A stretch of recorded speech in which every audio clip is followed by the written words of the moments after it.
Thanks for joining us tonight. I'm Jenny Runovich, and we start this evening with breaking news. One person hurt in a shooting on the city's northeast side. This just happened within the last hour, so we want to give you a live look at the scene. Right now, we're working to get details from IMPD. You can see a large police presence. Sounds good, Rob. See you in a few minutes. Let's talk Colts. Gosh, what a tough loss in overtime for the team today. On the road, facing the Chiefs, the Colts really started out strong, but the offense sputtered in the second half. Our Dominic Miranda is at Arrowhead Stadium, and Dom, gosh, this was just a collapse for the Colts. So what happened? Yeah. For 3/4 of this game, the Colts were in complete control, but they just let the all-too-often champion Chiefs hang around. And when Kansas City is on the brink, their season's on the brink, you have to know that down the stretch of this game, they're not going to go quietly into the night, especially at home. Like you mentioned, overtime loss 23-20 in a game that the Colts went into the fourth quarter, leading 20-9. Let's get right into the action here at Arrowhead Stadium. A gorgeous day, by the way, at the home of the Chiefs. Latu, 3 interceptions on the season. Raise your hand if you have that on your bingo card. Gets the festivities started. Everything coming up Colts to start this game. Couple plays later, Daniel Jones to Michael Pittman Jr. puts it in the end zone for the touchdown. The Colts go into the second quarter up 7-0. A little bit later on in that second quarter, big third down from midfield. Daniel Jones to Ashton Dulin for 48 yards. Thank you very much. That's a big time play right there. A couple plays later, Daniel Jones to Drew Ogletree, first catch of the season, a little toe tap in the back of the end zone, gets both feet in, and the Colts go into the halftime break leading 14-9. Kansas City had 2 8+ minute drives in that first half, had to settle for just 6 points. The Colts defense was doing their job, bending, not breaking, but like you mentioned, and like we've talked about, in that second half, it was all about Kansas City.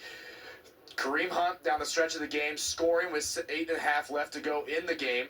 2-point conversion is good, 20-17. Colts still clinging to a lead.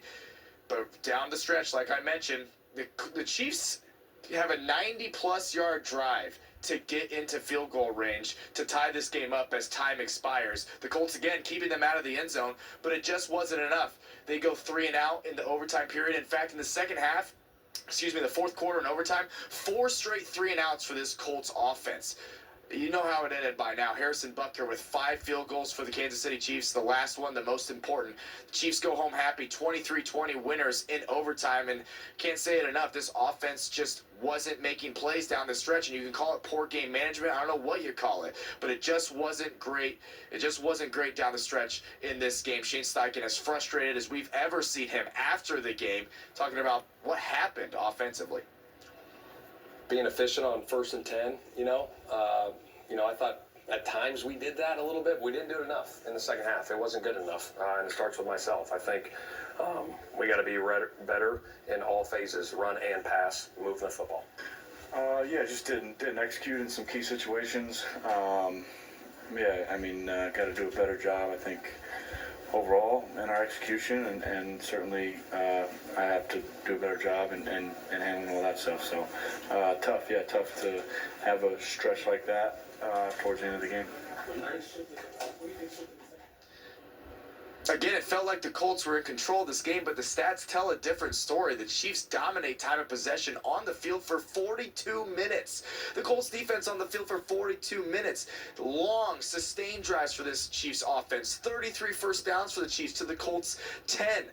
Again, it's just really interesting how this game played out. And again, the Chiefs making the plays when they needed to make them. A game-tying field goal to send it overtime, and then that drive after stopping the Colts again in overtime to win the game with a field goal. So you lead by 11 going into the fourth. You're feeling pretty good, but when you're offensively, you're not executing the way you need to execute. Not great. JT just 58 yards on the ground. Obviously, want to see a better performance out of him, but the game script kind of determines that sometimes. We'll have much more for you tonight at 11.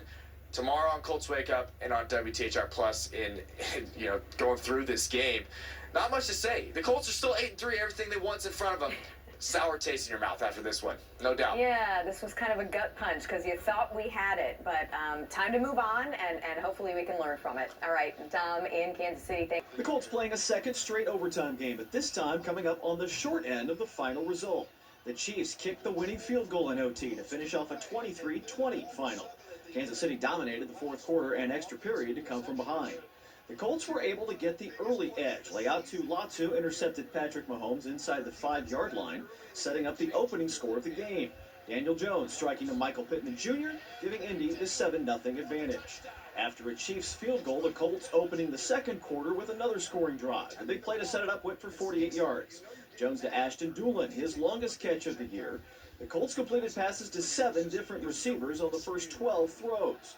Drew Ogletree's very first catch of the season gave Indy a 14-3 lead. A pair of Kansas City field goals before halftime put the margin at 5 when the teams went to the locker room. Neither team generated much in the third quarter. The Colts did manage a pair of field goal drives.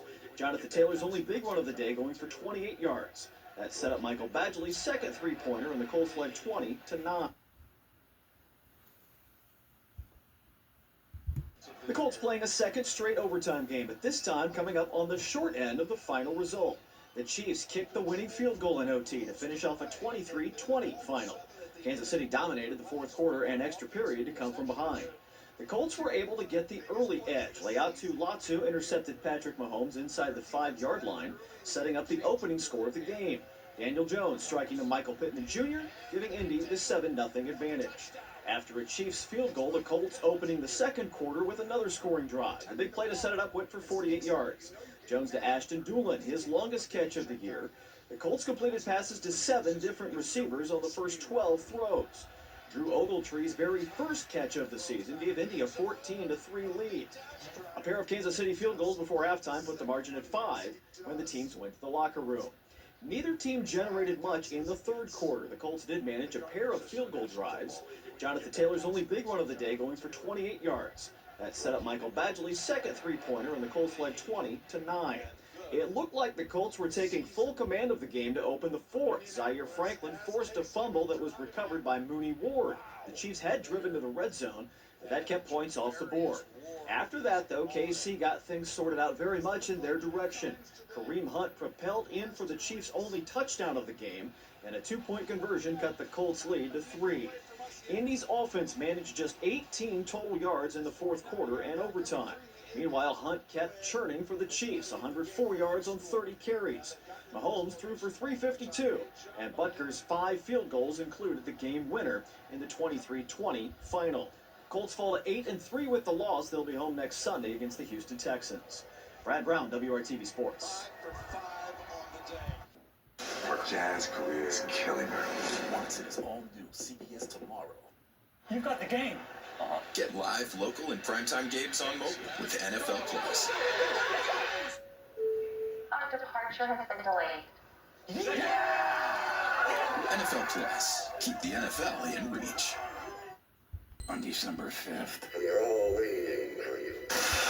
see the movie everyone's been screaming for.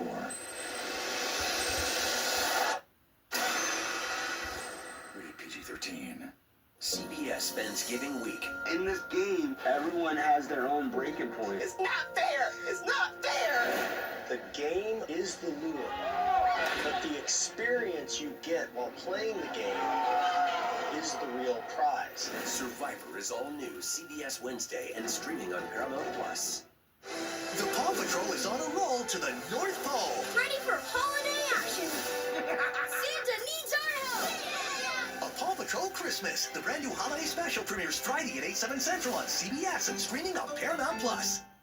The season is heating up, but prices are cooling down. Score NFL Sunday Ticket on YouTube TV for a new, lower price. Now only $48 for new users for the rest of the season. Sign up now. Terms and embargoes apply. New CBS Tomorrow. Hi there. We can't hype it enough. It's the funniest new episode of DMV yet. I was a male cheerleader. Dismount. So, we'll see you tomorrow. I'll take that triple scoff as a yes. New DMV. After the Everybody Loves Raymond reunion, CBS Tomorrow. This is Fox 59 Sports Overtime. Inside the Fox 59 studio, welcome to Sports Overtime. I'm Dave Griffiths. Glad to have you here for the show as the Colts return from their bye week to face the best team in the AFC from this past decade. The Chiefs have been to 7 AFC Championship games in a row, but are just 5-5 this year. So the Arrowhead Stadium faithful know their playoffs begin right now. First quarter action.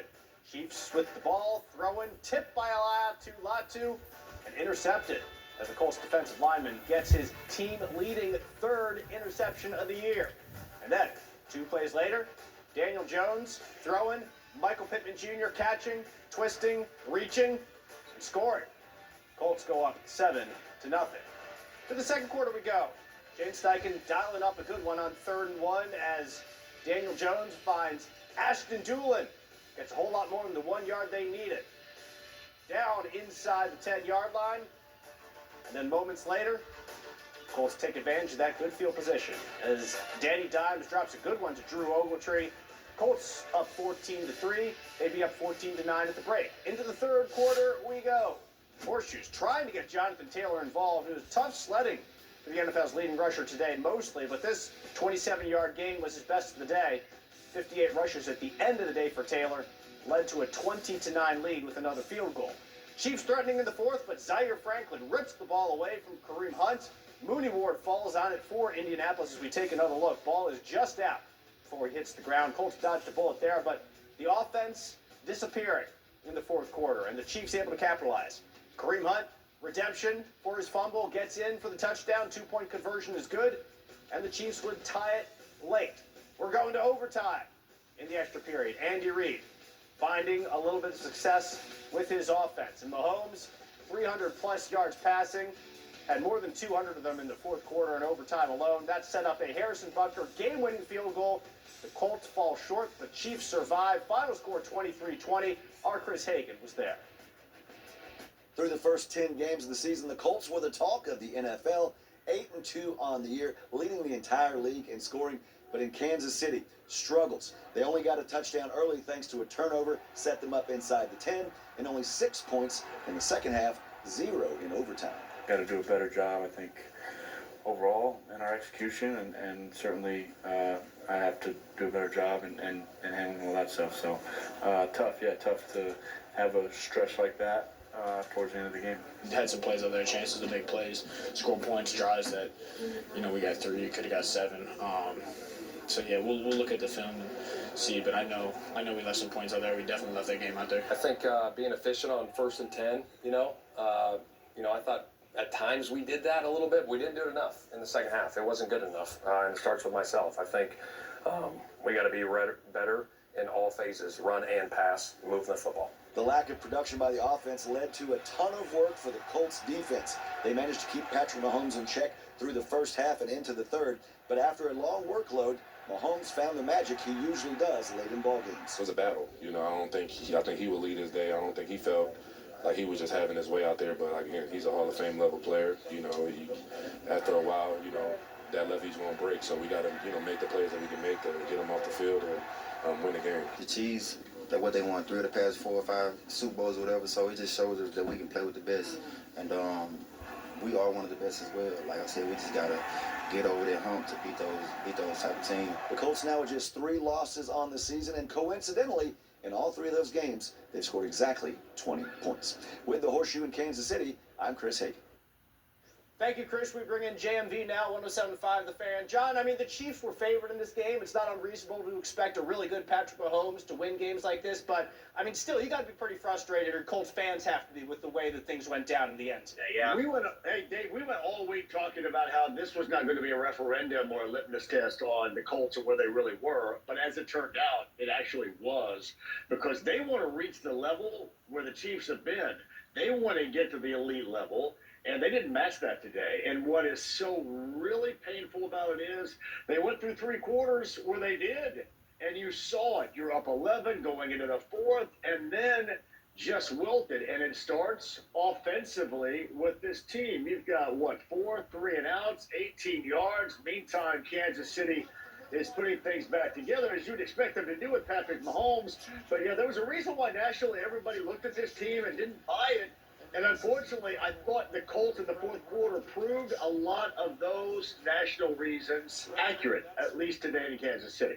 Well, let's break down that fourth quarter a bit, John, because I'm wondering where you fall on this, because you had 3 3-and-outs in the fourth. Jonathan Taylor only gets 1 carry. Do you credit more the Chiefs for kind of limiting the run game throughout the game and forcing the Colts to go to the pass, or say, hey, Shane Steichen's got to stay with the run game there and wind that clock down a little bit more? I think a lot of this goes on coaching. I think that's why a lot of people still kind of question whether or not Shane Steichen is more of, and I know this sounds like a backhanded compliment, more of a glorified offensive coordinator or a head coach. You got a lot going on right there. And then I think also we have figured out in the last 3 weeks, you get after this line and this quarterback blitzing it, and you can get home.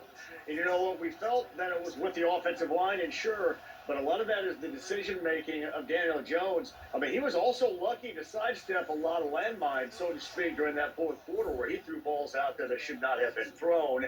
And unfortunately, he has regressed here in recent memory with this team, and that's something they have to find, a level of cohesion again.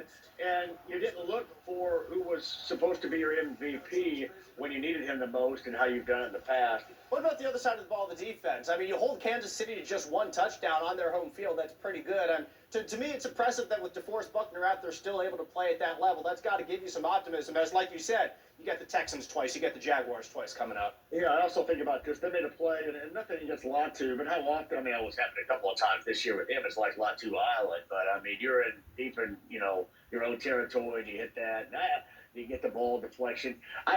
They have to be better. Honestly, I was disappointed in the secondary, and I really want these guys to click, and maybe they still will. And it wasn't because of the scoring, Dave. It was more because of the moments. I can't remember the last time they stopped a 2-point conversion, by the way.